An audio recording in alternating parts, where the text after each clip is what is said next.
Public administration में हम देखेंगे रॉबर्ट डॉल को। रॉबर्ट डॉल क्या कहते हैं? रॉबर्ट डॉल कहते हैं जब तक लोक प्रशासन का अध्ययन तुलनात्मक नहीं है तब तक लोक प्रशासन को विज्ञान का दावा खोखला है। मतलब एलडी वाइट मतलब रॉबर्ट डॉल कहते हैं कि जब तक कि लोक प्रशासन का अध्ययन तुलनात्मक नहीं होगा तो क्या होगा कि लोक प्रशासन का विज्ञान क्या होगा कि ये खोखला ही होगा। इसमें 3 बाधाएं बताई उन्होंने।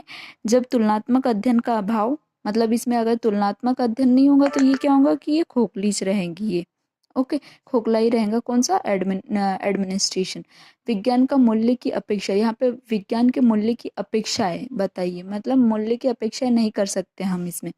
व्यक्तित्व और सामाजिक ढांचे में भिन्नता, हम जब तक एडमिनिस्ट्रेशन यहाँ पे तुलना नहीं करेंगे तो क्या होगा कि व्यक्ति और समाज के ढांचे में कोई भिन्नता नहीं दिखाई देंगी। तो मतलब लोक प्रशासन में क्या तुलना करने पर जोर दिया गया है। तो इसी से क्या लोक प्रशासन का दावे को हम साबित कर सकेंगे, विज्ञान को साबित कर सकेंगे। इस टाइप की बात को उन कहते हैं रॉबर्ट डॉल कहते हैं। Okay, very important. फिर है नवीन लोक प्रशासन में आने वाली 3 प्रमुख घटनाएं थी, अमेरिका में थी। अमेरिका में 1950-70 के दशक में 3 घटनाएं हमें दिखाई दी थी, जिसमें श्वेत अश्वेत आंदोलन हुए थे, बेरोजगारी दिखाई थी, वियतनाम युद्ध की हार हुई थी। मतलब ये तीनों घटनाएं हमें दिखाई दी थी। लोक प्रशासन के समय में 3 घटनाएं हमें अमेरिका में दिखाई दी थी, जहाँ श्वेत अश्वेत का आंदोलन हो गया था, बेरोजगारी हो गई थी, वियतनाम युद्ध की हमें हार दिखाई दी थी। इस प्रकार से 1971 के बाद नया लोक प्रशासन फिर बना था।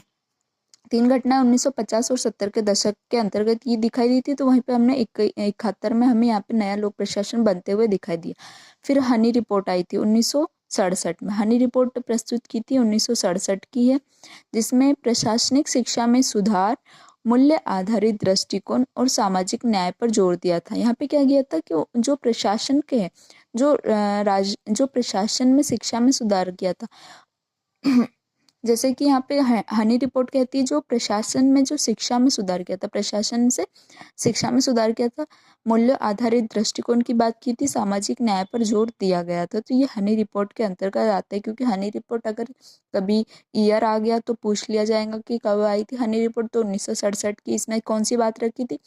इसमें रखी थी जो प्रशासन शिक्षा में सुधार की बात की गई थी, मूल्य आधारित दृष्टिकोण की बात की थी, समाज न्याय पर जोर दिया गया था। तो 3 बातें हमें दिखाई देती हनी रिपोर्ट के अंतर्गत में, जिसमें प्रशासनिक शिक्षा में सुधार, तो मूल्य आधारित दृष्टिकोण की बात की गई और सामाजिक न्याय की बात हमें दिखाई देती है। ओके, तो कैसे लग रही है? छोटी छोटी सीरीज है, मतलब बहुत अच्छे से रिवाइज होते चलेगा आपका। ठीक है।